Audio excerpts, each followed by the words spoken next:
What's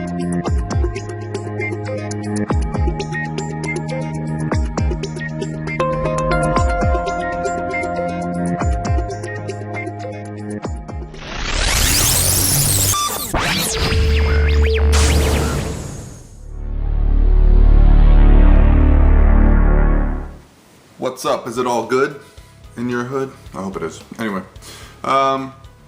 thought I would do a little pre-workout ritual video. So here's what I do. Gotta get your head right. Today's a particularly tough day. I'm gonna be doing some all-out testing for squat, bench, and deadlift in the same day. So that means I gotta get amped, psyched, pumped. So here's the top shelf of my pantry. As you can see, I've got some salty nuts. You don't need those though. So I got Core Fury. That's what's gonna do it. But you can't just have Core Fury alone.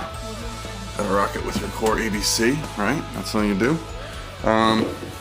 As you can see, I also have Core Alpha, which I take twice a day, and that's my creatine. When I need a little extra, that's the Core Meal Replacement Powder when I'm too lazy to cook, or I just want a quick meal, need some calories. And this is the new one from Core. This is the post-workout. It's freaking delicious. I mean, as you'd expect, it's carbs and protein for your post-workout. But it's the macros are great for post-workout. So sometimes I'm in the mood to come home and cook and eat, and sometimes I'm not in the mood to come home and cook and eat, and it hits the spot. So anyway, this is my little pre-workout deal. You know, 2 scoops of ABC. Today I'm going to do 2 scoops of Fury. Madeline, what do you think about that? Madeline, what do you think? Good? Alright, so that's that. And so hopefully that gets me psyched. I'm going to try to shoot some footage in the gym today. I'm going to be squatting first, benching second, and deadlifting third. And all of my final sets are going to be tests. They're going to be a percentage of my 1 rep max to failure. So we'll see how that goes. Thanks, Ben Esgro. Bye. So with me squatting 3 days a week and having some issues in the past with mobility and stuff, what I do now is I do a little pre-workout ritual before I go to the gym. I like to throw this video on right here. You guys are probably familiar with it. Anyway, it's a mobility workout by Kelly Starrett, basically the guy that wrote Supple Leopard. But it's a nice little 5-minute.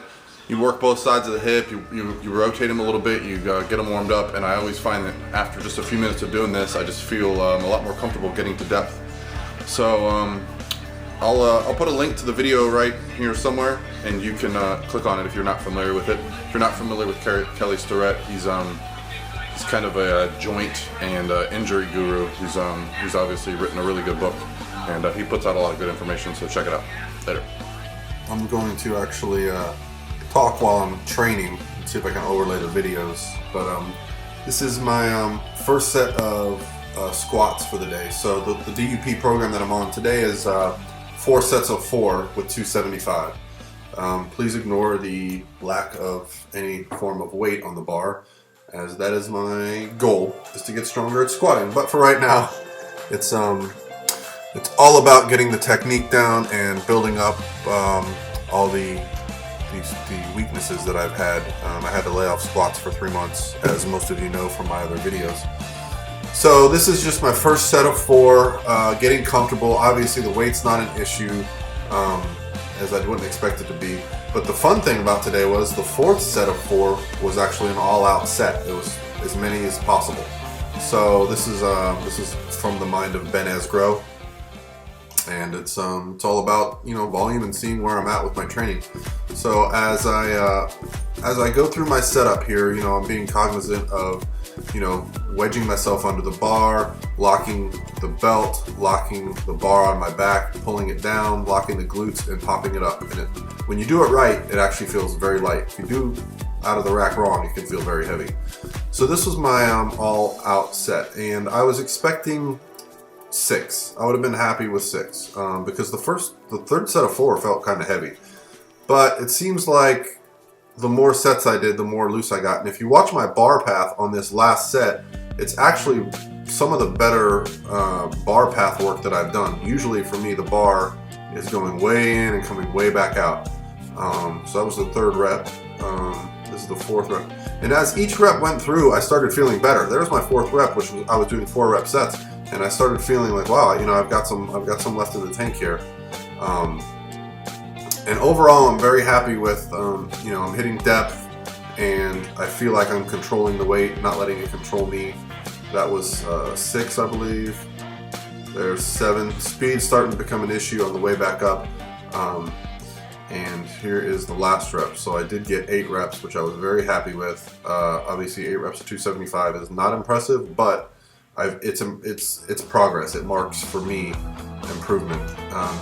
This is my bench press. I didn't bench for a little while. Had a shoulder issue. I did get a good bench late last year. So I'm getting back into the high volume benching. I had to ask the guy for a spot because this is for as many as possible. So this is 300 pounds. And if you'll notice the 2.5 pounds on the end of the bar, I actually had to go out and purchase those. This gym does not contain any 2.5 pound plates. I couldn't find any, so I asked the gym manager if I could get some, and he said sure. Now this guy, I told him not to spot me unless the bar came down. There, he decided to touch the bar. I had it very easy. My lockout is my strength. I said don't touch this one.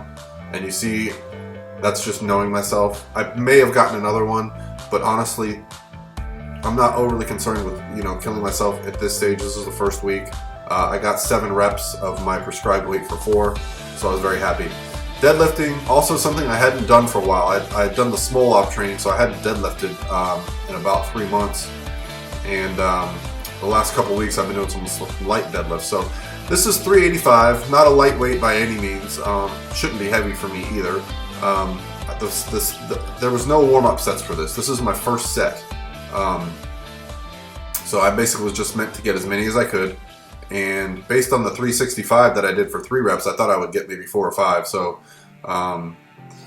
but once again, once the camera's turned on, the camera's rolling, and you know it's gonna, you know it's going on the YouTubes, you tend to improve. I don't have a training partner right now. It's not like I have Lane in the gym yelling at me.